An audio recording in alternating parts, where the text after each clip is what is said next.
Hello, ಎಲ್ರಿಗೂ ನಮಸ್ಕಾರ. ಇವತ್ತಿನ ವಿಡಿಯೋದಲ್ಲಿ ನನ್ನ ಫೇವ್ರೆಟ್ ರೆಸಿಪಿ ಬಾಳೆಕಾಯಿ ಫ್ರೈ ಮಾಡೋದನ್ನು ತೋರಿಸ್ಕೊಡ್ತಾ ಇದ್ದೀನಿ. ಒಂದು ಪಾತ್ರೆಯಲ್ಲಿ ಉಪ್ಪು ಹಾಗೆ ಮೆಣಸಿನ ಪುಡಿ ಅಥವಾ ಅಚ್ಚ ಖಾರದ ಪುಡಿ, ಇದ್ರ ಜೊತೆಗೆ ಗರಂ ಮಸಾಲೆ ಬೇಕಂದರೆ ಅದನ್ನು ಸೇರಿಸ್ಕೋಬೋದು. ನೀವೆಷ್ಟು ಬಾಳೆಕಾಯಿ ಮಾಡ್ಕೊಂಡಿರ್ತೀರ ನೋಡಿ, ಅದರ ಅಂದಾಜಿಗೆ ಉಪ್ಪು ಮತ್ತು ಮೆಣಸಿನ ಪುಡಿನ ಹಾಕ್ಕೊಳ್ಳಿ. ಆಮೇಲೆ ಅದಕ್ಕೆ ನೀರನ್ನು ಹಾಕಿ ಚೆನ್ನಾಗಿ ಅದು ಉಪ್ಪೆಲ್ಲ ಕರಗೋ ಥರ ಮಿಕ್ಸ್ ಮಾಡ್ಕೊತಾ ಇದ್ದೀನಿ. ನೀಟಾಗಿ ಮಿಕ್ಸ್ ಮಾಡ್ಕೊಳ್ಳಿ.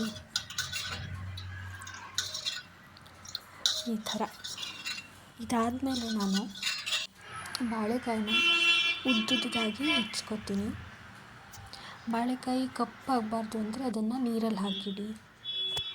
ಈ ಥರ ತುಂಬ ದಪ್ಪನೂ ಅಲ್ಲದೆ ಸಪುರನೂ ಅಲ್ಲದೆ ಇರೋ ಥರ ಮೀಡಿಯಮ್ ಸೈಜಲ್ಲಿ ಕಟ್ ಮಾಡ್ಕೊಂಡಿದ್ದೀನಿ. ಆಮೇಲೆ ಗ್ಯಾಸ್ ಮೇಲೆ ಬಂಡಿ ಇಟ್ಟು ಅದು ಬಿಸಿ ಆದಮೇಲೆ ಎಣ್ಣೆನ ಹಾಕಿ ನೀಟಾಗಿ ಎಲ್ಲ ಕಡೆ ಸ್ಪ್ರೆಡ್ ಮಾಡ್ಕೊಳ್ಳಿ. ಅದಾದಮೇಲೆ ಹೆಚ್ಚಿಟ್ಟಂತಹ ಬಾಳೆಕಾಯಿನ ಒಂದೊಂದಾಗಿ ಬಂಡಿ ಮೇಲೆ ಹಾಕ್ತಾ ಬನ್ನಿ.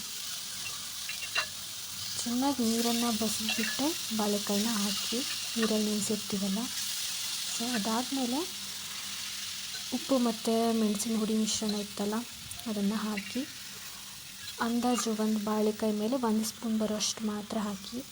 ನೀವು 2-3 ಸಲ ಹಾಕಿದರೆ ಉಪ್ಪು ಜಾಸ್ತಿ ಆಗಿಬಿಡುತ್ತೆ. ಅದಾದಮೇಲೆ ಎಣ್ಣೆ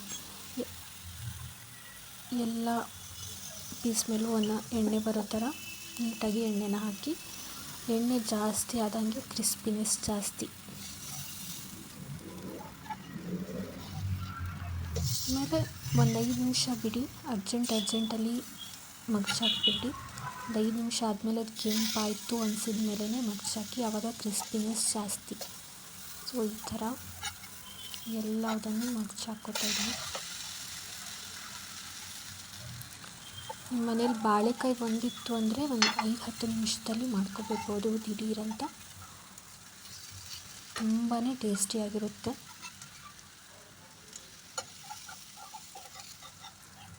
ನನಗಂತೂ ಇದು ತುಂಬ ಫೇವ್ರೇಟ್. ಈಗಲೂ ಬಾಯಲ್ಲಿ ನೀರು ಬರ್ತಾಯಿದೆ, ಮತ್ತೊಂದು ಸಲ ಮಾಡ್ಕೋಬೇಕು ಅನ್ನಿಸ್ತಾ ಇದೆ. ಈ ಥರ ಎಲ್ಲದನ್ನು ಚೆನ್ನಾಗಿ ಬೇಯಿಸ್ಕೊಳ್ಳಿ. ನೋಡಿ, ಈ ಥರ ಕಾಣಿಸುತ್ತೆ ಅದು ಲಾಸ್ಟ್ಗೆ. ಈಗ ಇದನ್ನು ತೆಗೆದು ಪಾತ್ರೆಗೆ ಹಾಕ್ಕೊಳ್ತಾ ಇದ್ದೀನಿ. ತುಂಬಾ ಟೇಸ್ಟಿಯಾಗಿರುತ್ತೆ. ಇದಾಗಿತ್ತು ಇವತ್ತಿನ ಬಾಳೆಕಾಯಿ ಫ್ರೈ ರೆಸಿಪಿ.